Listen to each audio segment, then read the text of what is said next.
Ipagbayan ang aming masisipag at matatalino.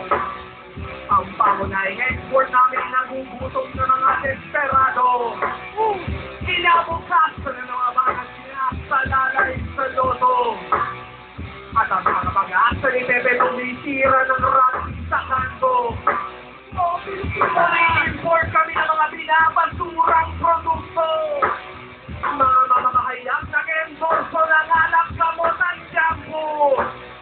May mga teacher na nagbebenta ng insurance, damit at kusino. Karaniwang pasahod kasi sapat lang bumuhay ng aso. Wow, sila! Bagong relihiyon ng masa! Telepantasya! Kaya mga artista, liboy mga politiko rin at vice versa.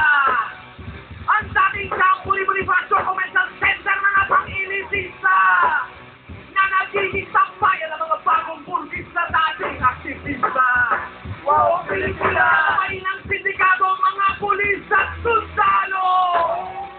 Nagiging congressman ang mga sugarol at babaero!